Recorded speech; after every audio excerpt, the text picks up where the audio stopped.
Hey, my happy shiny puppies, this is Melody Fletcher, author of Deliberate Receiving. Finally, the universe makes some freaking sense. And this week, I am going to answer another reader question. I know I haven't been doing that in the last few weeks because I've been doing the Ascension series, but today we're back to the old format with a kick.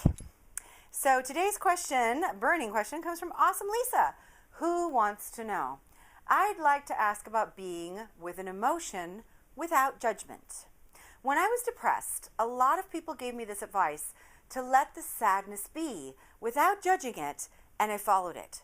I noticed that the sadness seldom went away at all, no matter how long I sat with it, and on the occasions when it did go away, it would come back again in minutes.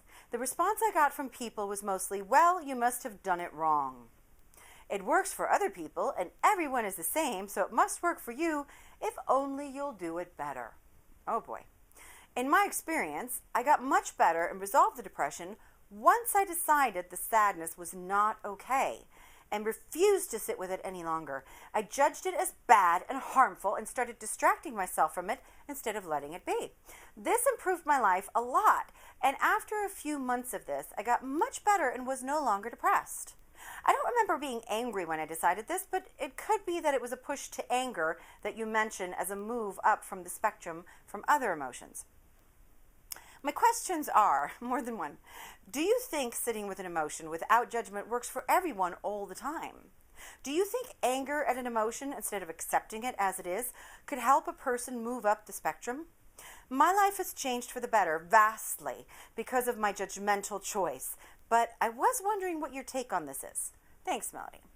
Well, thank you, Lisa. I really appreciate this question because it is something that I have talked quite a bit about, and it's something that I actually mentioned in my book in the section on the depression group of emotions. And I'm so glad I get the chance to actually take this further than I did in the book and explain it at a deeper level, which is awesome because I couldn't make the entire book about depression.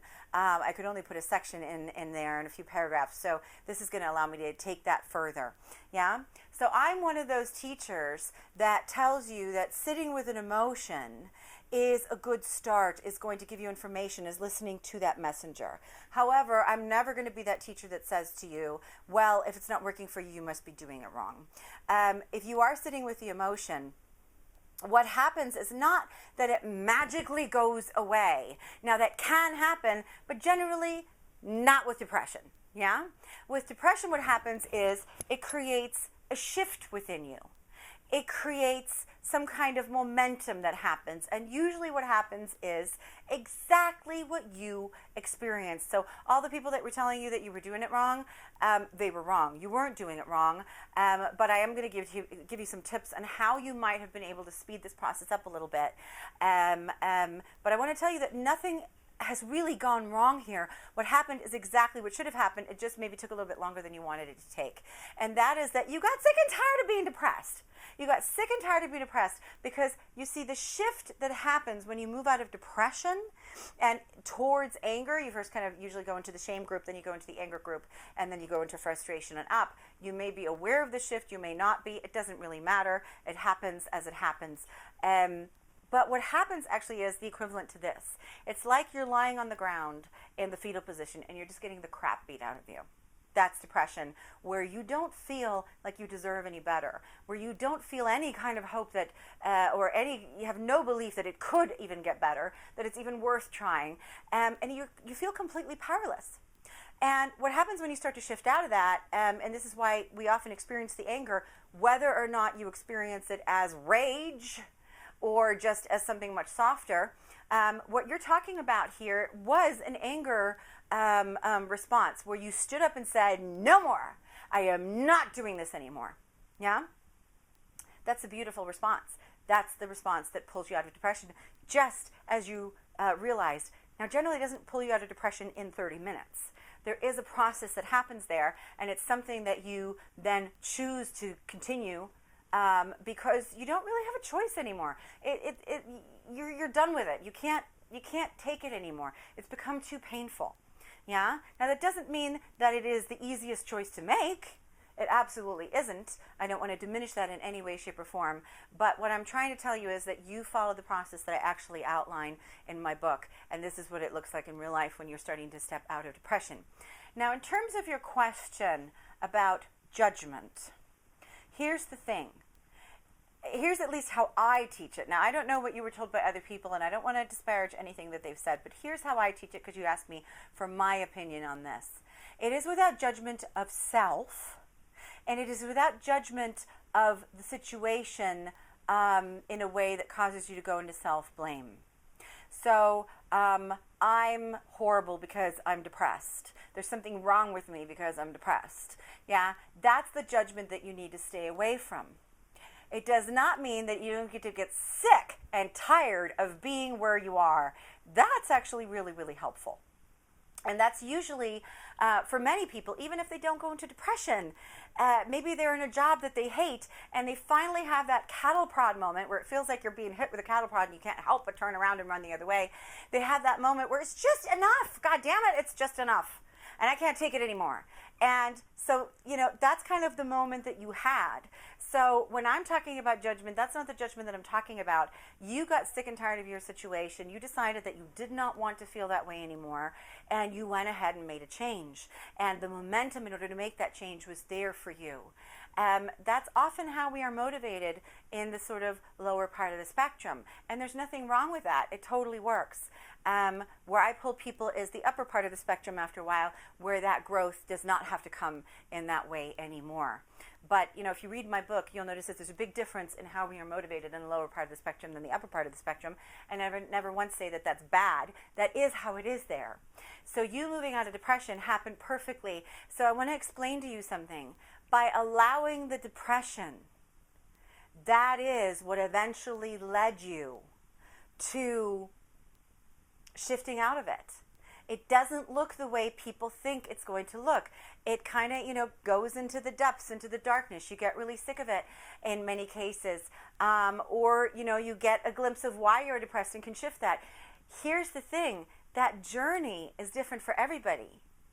And it looks different for everybody. And, you may have been pulled towards a certain practitioner and worked with them. Or you may have gotten on some antidepressants and worked with them for a while. And that helped you out of it. And then you progressed out of that and maybe stopped taking them. It could have been that you had a life-changing experience of some kind. Your journey is your journey. And what starts to move that energy is sitting with the emotion and allowing yourself to feel it, and then going what comes out of that. For you, it was a push to move out of that. But I think that you'll agree that there was a point in your depression when you could not have done that. Yeah? And you somehow got to that point where you were able to do that. Because I don't want this to sound like you just, the cure for depression is let's go out and tell a bunch of depressed people just to get off their asses and make a different choice. Everybody's in their own place and everybody's on their own path. But sitting with that emotion without judgment of self, without judgment of the situation in terms of this shouldn't be happening, or God forbid I'm a bad person because this is happening, that's a judgment you want to stay away from. Judgment of the situation in terms of I don't want this to be happening, I don't want to put up with this anymore, I don't really consider that judgment. That's really much more of a boundary. Yeah, and boundaries are healthy. So putting your foot down, standing up for yourself, absolutely healthy, absolutely okay. So I hope that I have answered your question and explained this subject a little bit better, because it is kind of a touchy thing because it is so unique to everybody. And this is why I teach the process instead of individual techniques. And I do answer these questions in the hopes that I can clarify this kind of process a little bit more, so that people who are out there suffering do not feel like they're doing it wrong. That's, by the way, not a helpful thing at all to say to anybody, especially somebody who has depression, that they're doing it wrong, because there's going to be a real tendency for them to move into self-blame, and that's where you don't want them. So don't do that if you're a practitioner, please. So hopefully I've answered your question. Awesome, Lisa. Thanks again for asking it. I am Melody Fletcher, author of Deliberate Receiving. Finally, the universe makes some freaking sense. And do pick up that book if you want some of these answers all in one tiny little place, and you want the process explained all in succession. If you want more content like this, then please hit me up at deliberatereceiving.com. Join my happy, shiny puppy army, my tribe, a wonderful group of people, of like-minded creators who cannot wait to meet you. And if you have anything to say about the subject, perhaps you've come out of depression yourself, perhaps you've helped to bring somebody out of depression, question, or perhaps you're struggling with it right now, then please leave a comment below and share your experience with me, with the tribe, and just leave me a thumbs up or a thumbs down, some kind of reaction of any kind, so that I know that you're out there and we make this a two-way conversation. I will see you guys next week.